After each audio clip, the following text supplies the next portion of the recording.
Welcome to the Rockaway Creates Connection podcast. Are you ready to embark on a journey that celebrates the power of creativity, community, and transformation? We are thrilled to introduce you to the heart and soul of Rockaway Beach through our community stories. Brought to you by Rockaway Creates, a nonprofit dedicated to the peninsula and its people. Nestled on the shores of the Atlantic, we are New Yorkers coming to you from Rockaway Beach, Queens. Each episode will take you on an exploration of its remarkable community, delving into the lives and stories of local artists, entrepreneurs, activists, and visionaries who breathe life into our beloved neighborhood. Whether you're a longtime local or just down for the day, this podcast promises to be a source of insight, secrets, and connection.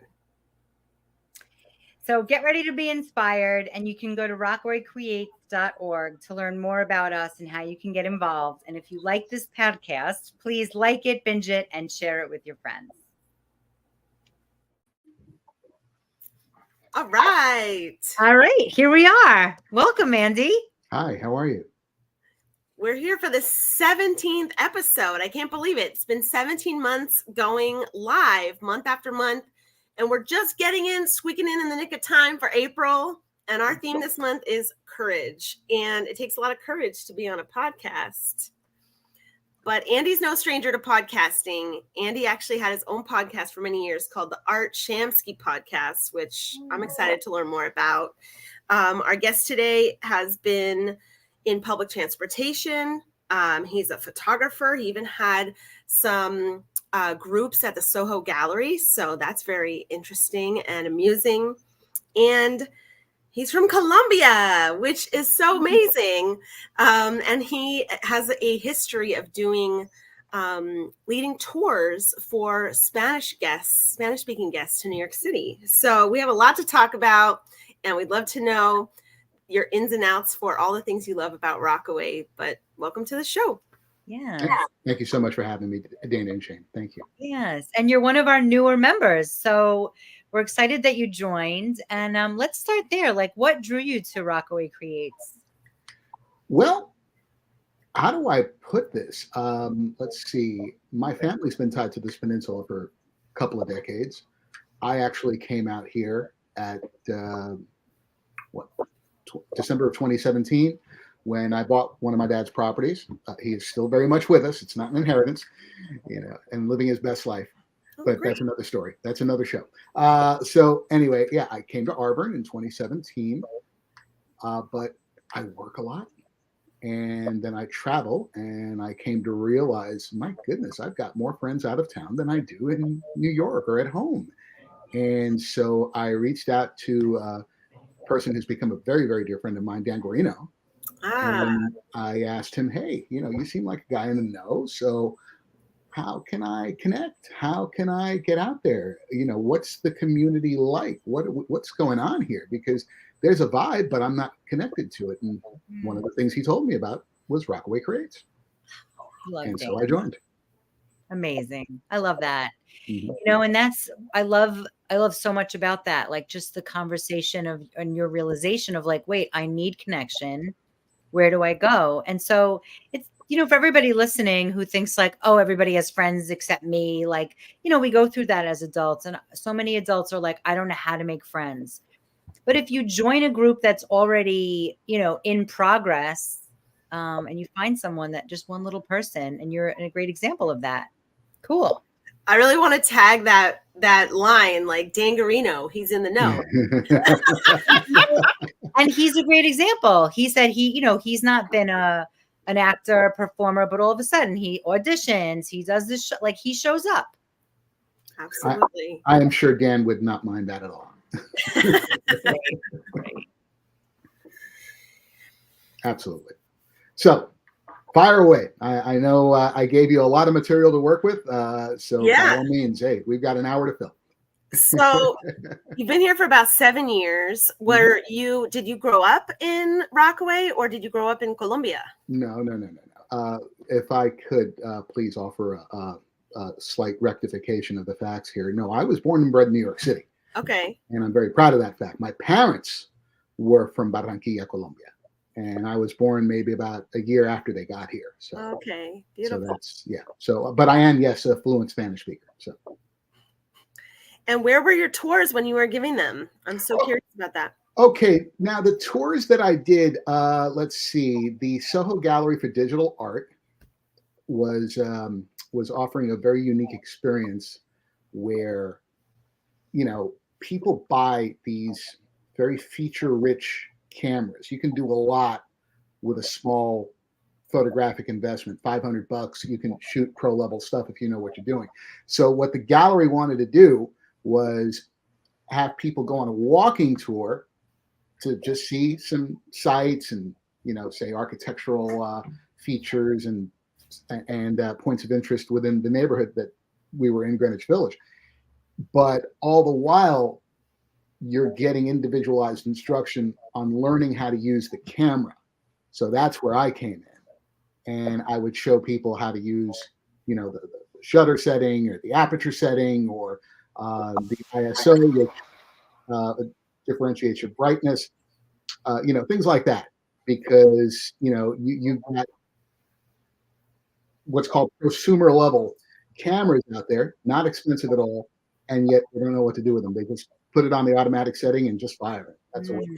So I wanted to help expand their knowledge and enhance their experience with their cameras, and hopefully stoke their creativity as a part of that. So that was done in the village, and then for 3 years. Now you alluded to my my working in public transportation. My primary source of income comes from 30 years with the MTA. Oh wow! But I was the only active duty employee who was a guide at the New York Transit Museum. So for 3 years, and that was a blast of an experience that unfortunately was wiped out by COVID. Doing tours, telling the story of how New York came to be because of the New York subway system. So that was a thrill for me. I mean, for that matter, we experienced that right here. Rockaway would not be what it is without the A train. For better or for worse. I take that A train all the time. I got some stuff to talk to you about. We'll take that off the air. So now that you're out here, what do you like to shoot in Rockaway? To be completely honest, I'm not that active creatively right now. I am engaged in different pursuits. For starters, my job at the MTA is extremely demanding, and I'm at a point right now where I'm working on transitioning out as I approach retirement. But I'm going to say something about that. In terms of retirement, I don't view it as just retiring. I view it as moving on to the next phase. So there's a lot that I want to get involved with, both for the first time and again, photography being one of them, storytelling being one of them. But I'm also working on getting my private pilot's license. And so I can imagine flying flying on a more regular basis once I retire, and hopefully even making a living at it. But anyway, so I'm not really that involved much right now. I actually had to turn down a film project because things are so demanding right now. So the shooting right now, I'm leaving to folks like Jack Roman and plenty of others out here who are a bit more involved right now. Got it. If you had some time on your hands, what would you shoot? Like, are you a nature guy? Are you an animal? Like, what's your?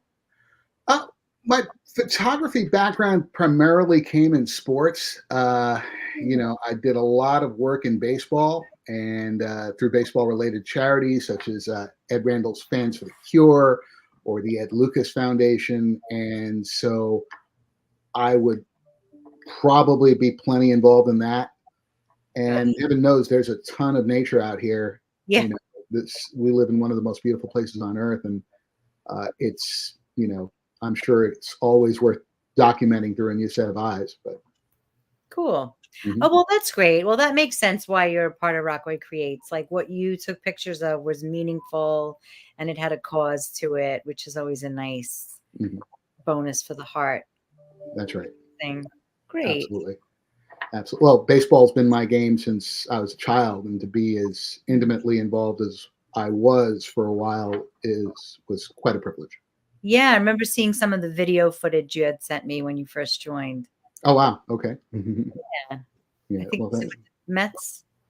yeah, I got to shoot with both the Mets and the Yankees on a couple of occasions. I actually made a short film a couple of years ago with a very heavy Mets involvement, which was an absolute thrill for me. So That's great. I think what's really important about creativity is if you make stuff that has legs that lasts forever, if you haven't done it in a while, you can just jump right back in. So it's not like, oh, I'm not an artist anymore, or I'm not creative anymore. It's like, this is what I've done in the past. And that's important.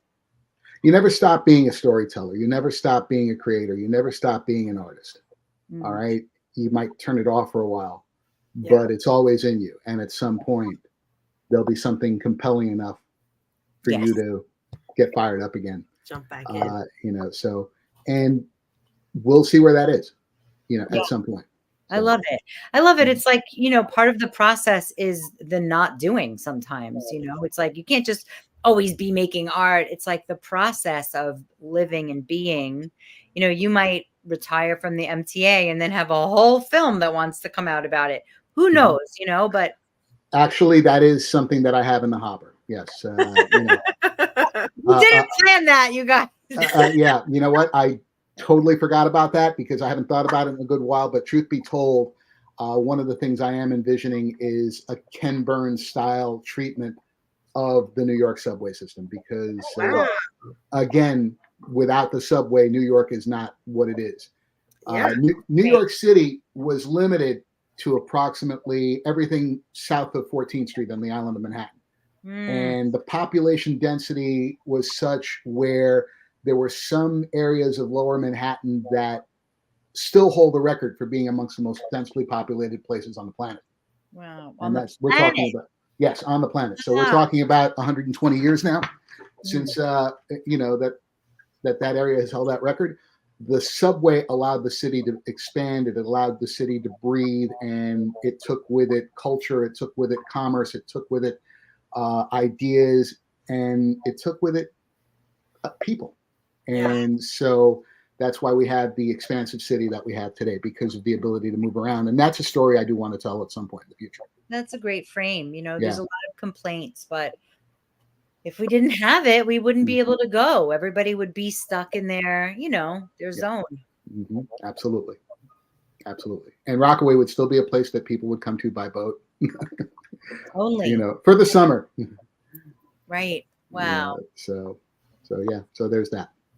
But anyway, I've got to be honest with you. This is the first time I've actually come into contact with the two of you. Yeah. So can I turn the tables and ask you to tell me each something about yourselves? Sure. We love it. Yeah. Yeah. You want to go? Sure. Dana, you first. Let's see. I'm the thing that's coming to mind right now. I'm sitting here with my two cats, Chance and Sassy. I'm a cat mama, and I'm a yoga teacher. Oh wow! I teach in Brooklyn every day from 2 to 3 o'clock, and I teach right here in Rockaway on 116th Street at Hot Yoga Rockaway Beach. Oh, okay, yeah, next to the Carvel.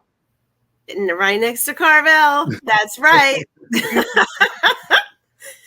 And that's my jam. That's my vibe, and I'm super excited about the weather today. It feels like spring is finally freaking landed, and it's a great day to talk about Rockaway today. I took some vacation time over the last week and a half, only to find really lousy weather. I mean, some of the days were pretty, but they were still way too cool for this time of year. So as soon as we're done here, I'm actually going to go out for a walk. Great. Okay. Good. So, and I'm also a cat dad. Yeah. Yeah. I actually lost my cat last year. My cat Spunky.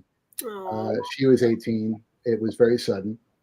And somebody very dear, whom you may know, Samantha Knox, she guided me through everything and got me through that really tough period in my life.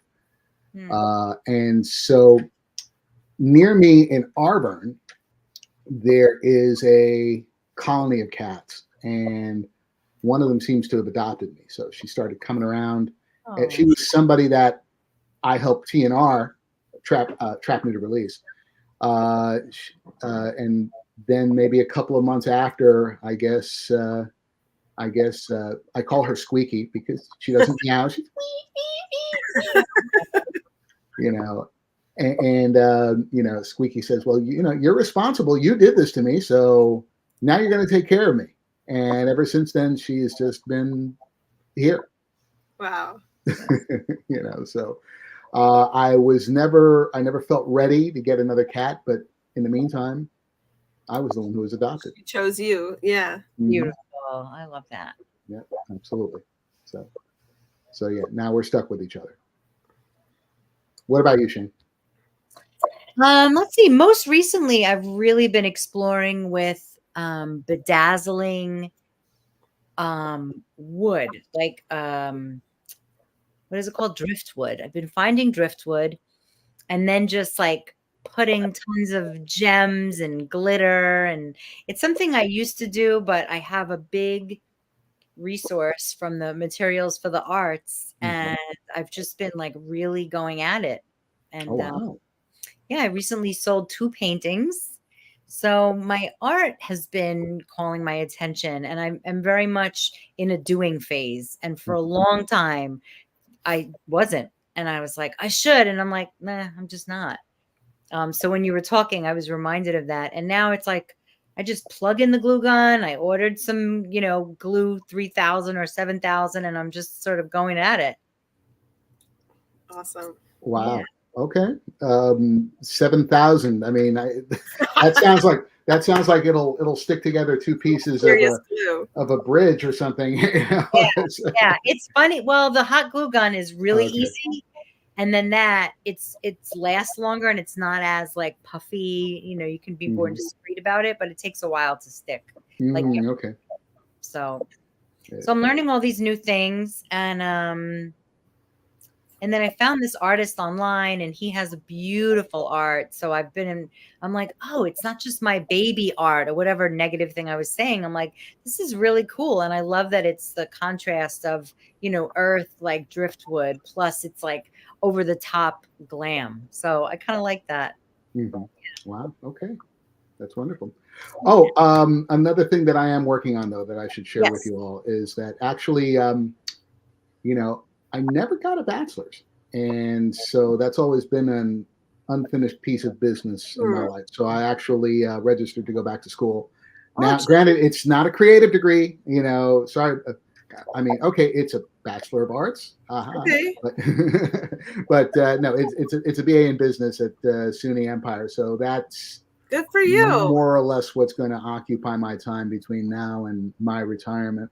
That and the flying. So that's a lot of stuff. A lot of things. We have a friend, Jordy. She's a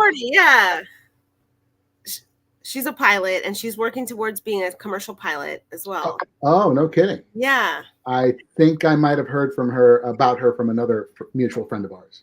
Yeah. I mean, I can smell what's coming out of Marianne Bertini's kitchen from across the street. Yes, they're friends. Yes. Yeah, she told me about her. Yes. Oh, great. Amazing. Yep, absolutely. So when you have time, so you said you like to go for walks. What do you like to do in Rockaway? Like, are there restaurants or whatever? Like, what's your place?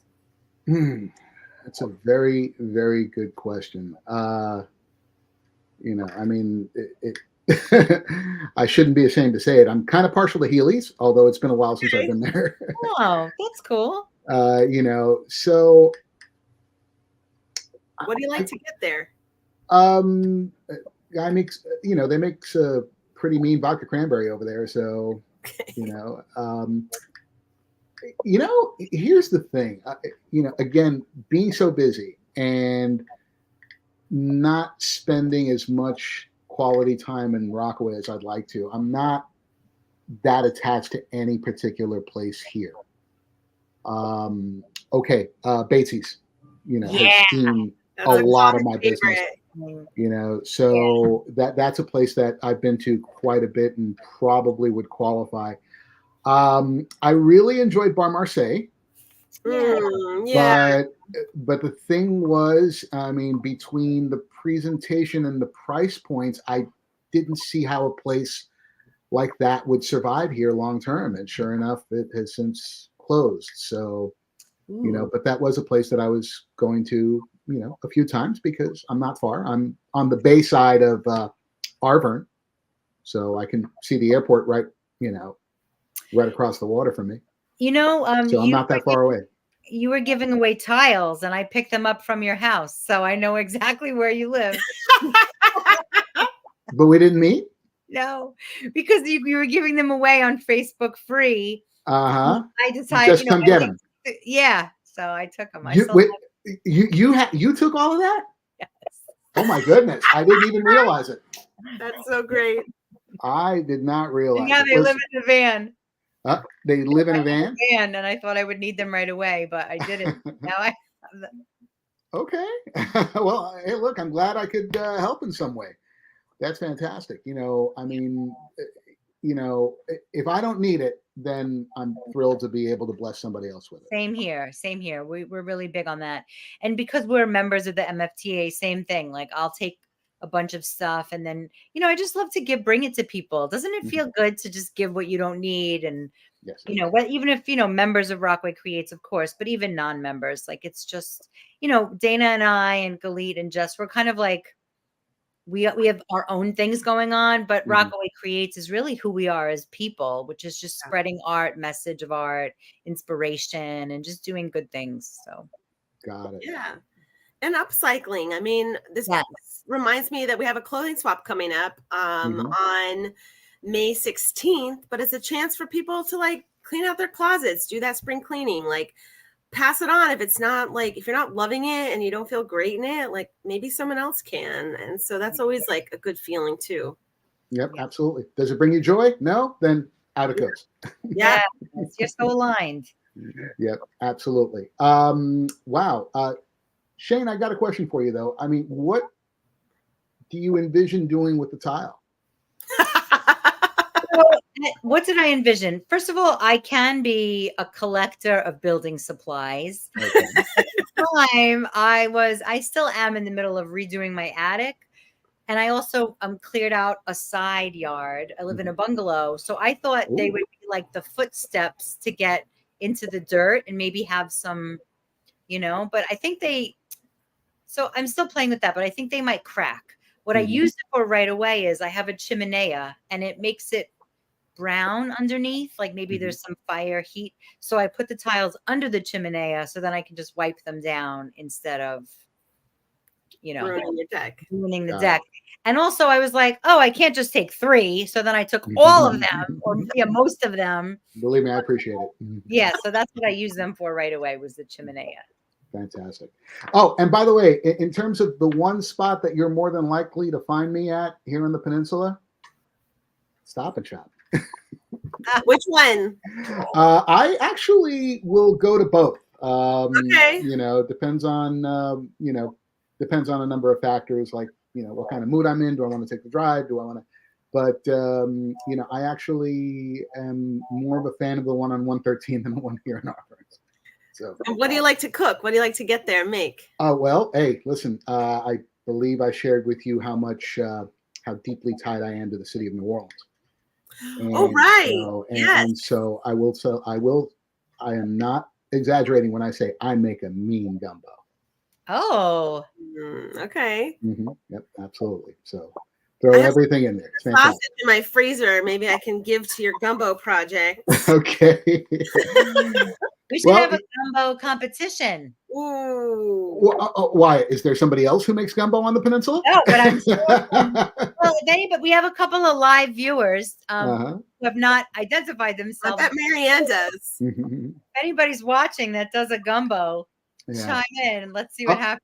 Oh, believe me, Marianne has already had some. I was going to say, you have a neighbor who might be involved. Yeah, absolutely.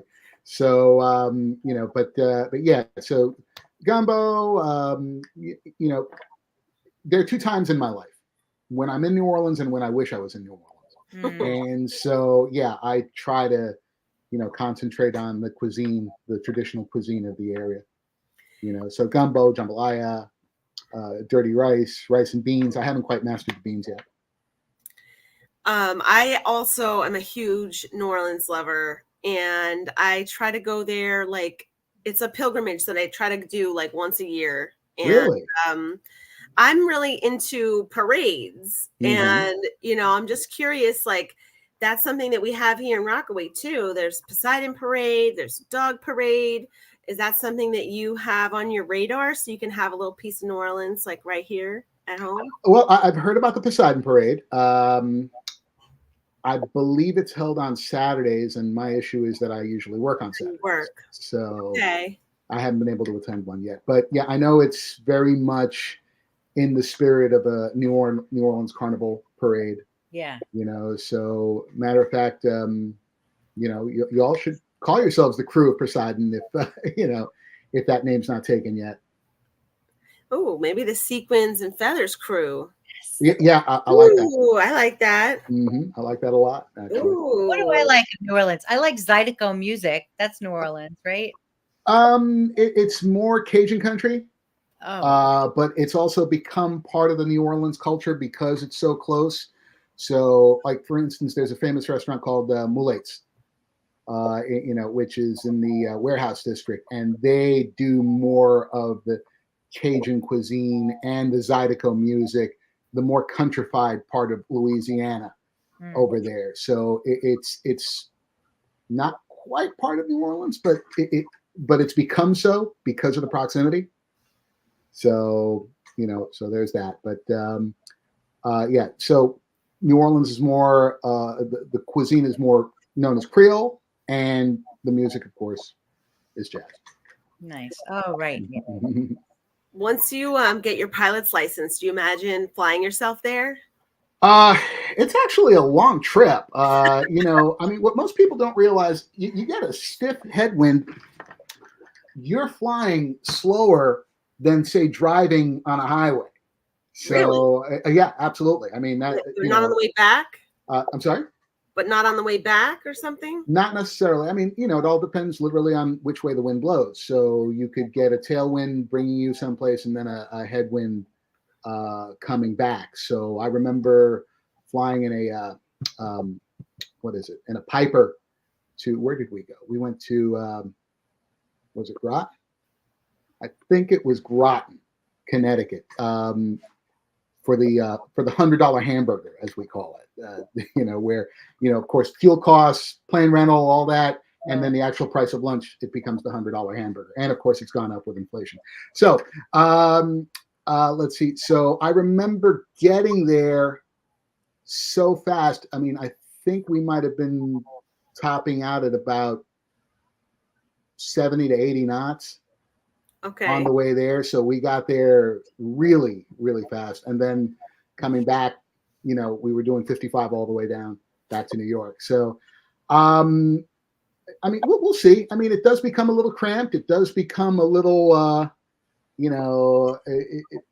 dare I say, it might actually get a little boring, but, it's something that I would consider. I'd have to, plot out where I'm going to sleep that on a given night, and right, things like that. So yeah, it's possible. But in a case like that, usually I just leave it to JetBlue.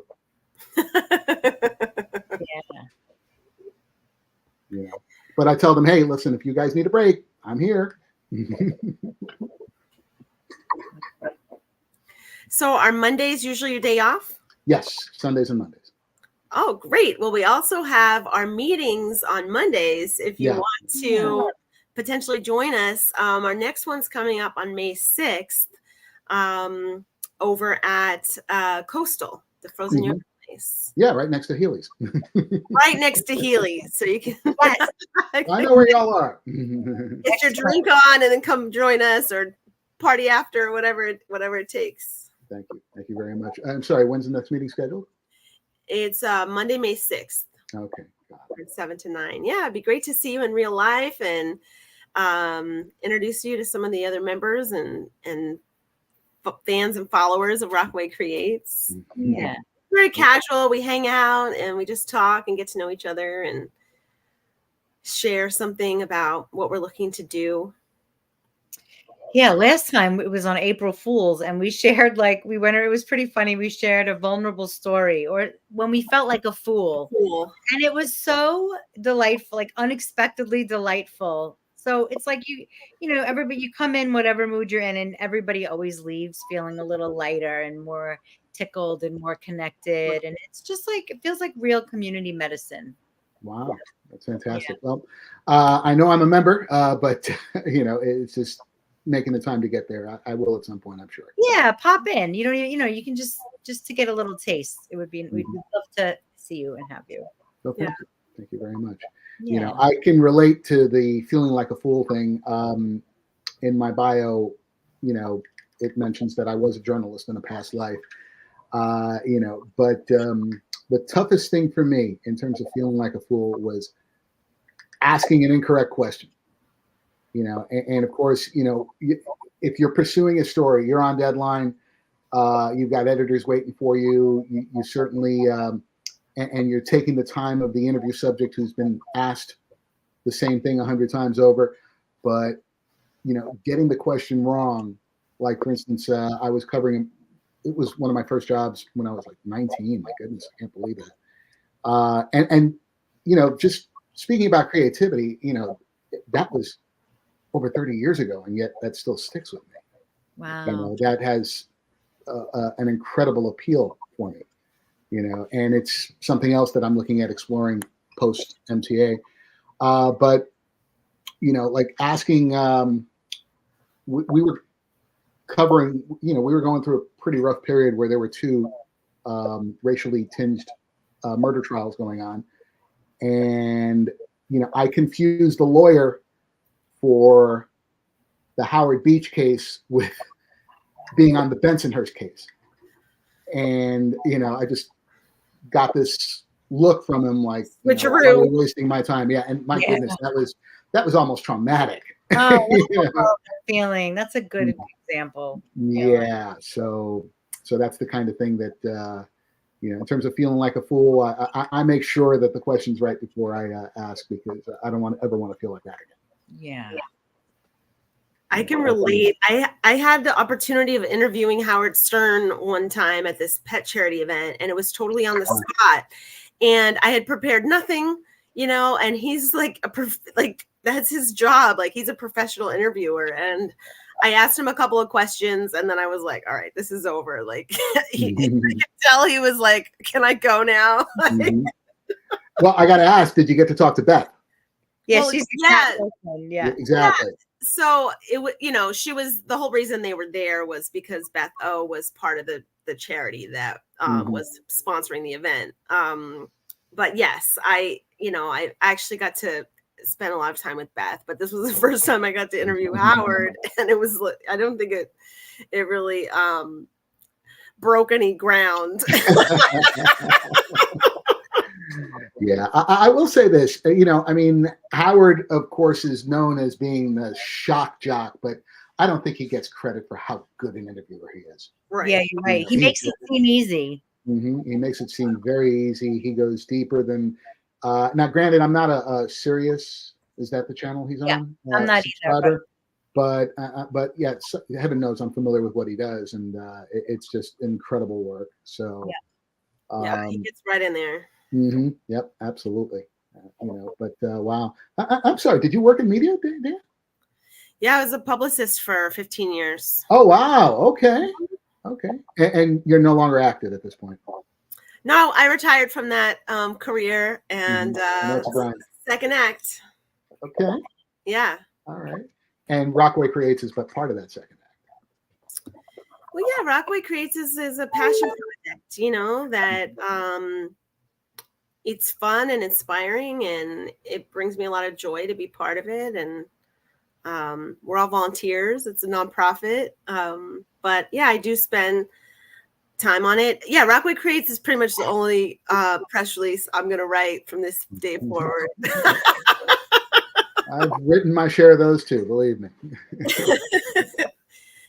And then I love handing it to the person. Did I really say that? Yeah, I'm like, you will. so yeah, like so I get it. The quotes that you write for people. Yeah. Exactly. Yes. This sounds semi-true. Yep, I get it. I loved doing that, when I was working on the podcast, especially, because I would also handle like the blurbs and, all the social media and all that. So it was, I still, I mean, I don't know if I want to be in the publicity side of things, although, it does look like a lot of fun. So, but I'm sure it's also a grind, as I bet you can attest. Yeah, I think that we used to have like a separation of church and state when it came to media and stories and advertising, and like that line is no longer there. And so I think it's like an interesting time to be in either place as a journalist or a marketer, let's say, because they have to work together because everything is now like influenced by each other. So it's not true in every single place, but it's becoming more and more so. It's, I see a lot of things kind of turning toward advertorial, even if they're not explicitly stated as such. So, it's, I don't know, it lost its charm to me, and trying other things. Okay. Yeah. I can understand that. Absolutely. I mean, because I can tell you're somebody whose integrity is very important to them. So thank you. You're very welcome. So what else do we have to talk about? Well, if there was one thing, and maybe it could be in Bar Marseille, but what would you want to bring to Rockaway? Like, what's missing, or what would feel like let's get that going? You mean besides a trauma center? Oh, like a hospital trauma center. No, that's a great point. I mean, a lot of new buildings with more human beings being brought in, no parking, and no hospital. Well, we have St. John's, but no trauma. And by the way, I need to go on record as saying, I've been to St. John's for a couple of things. I'm over 50, so I don't mind saying I had a colonoscopy there. And I urge everybody to please get checked. Yeah. I've had nothing but positive experiences. Yeah. There. Professional people, good environment, well taken care of. It seems to me like on some fronts, the hospital gets a bit of a bad rap, which doesn't seem well deserved. That hospital is what it is, and it's not a full-on facility, which we need. How many people are living on this peninsula now? And now more and more. I don't know. I heard 80,000, but I think it's like that's like on the census, and there's actually like way more than that. Yeah, something like that. Wow. So no, we need something closer to us.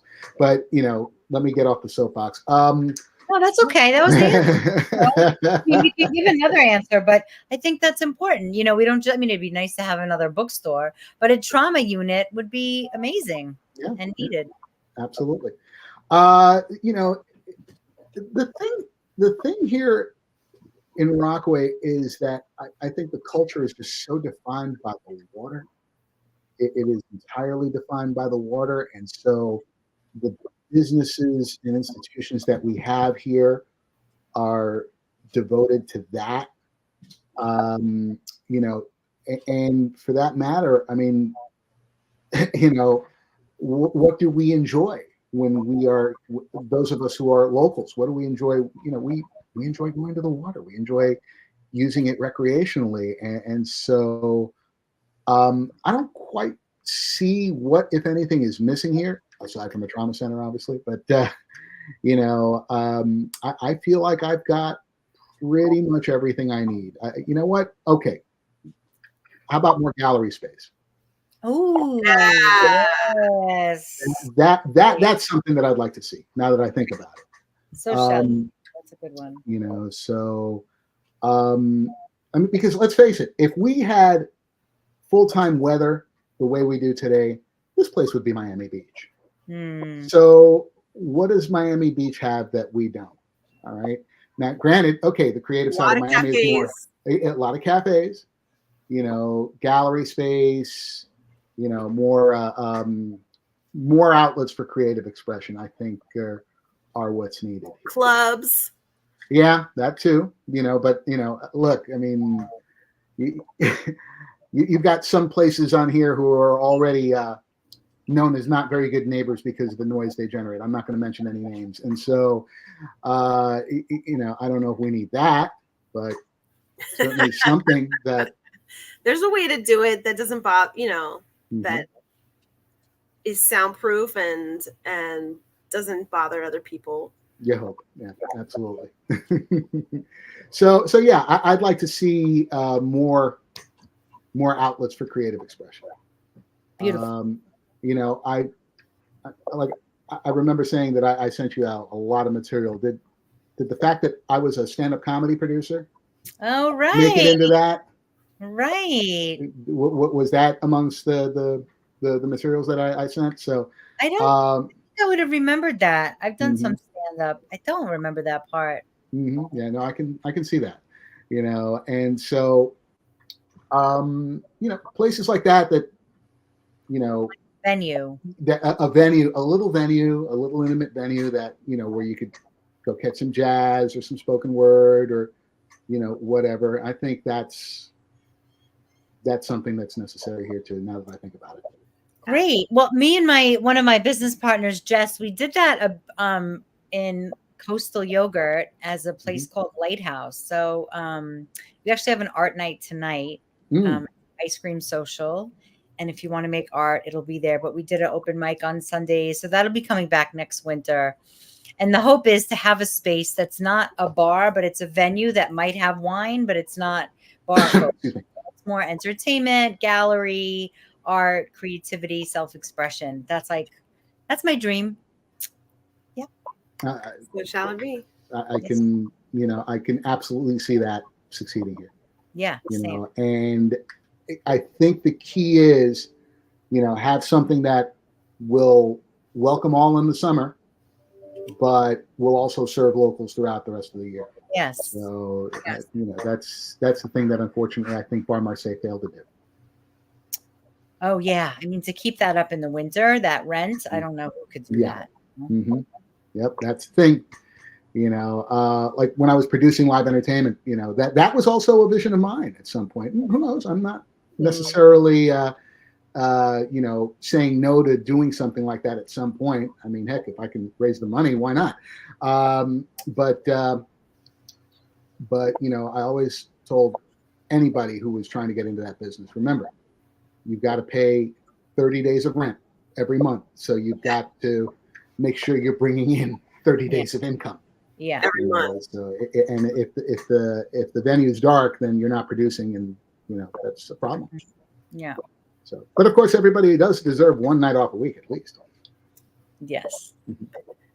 Amazing. Yeah. So yeah, I could see that happening. Where would you put it? Do you want to put it down on 116 or?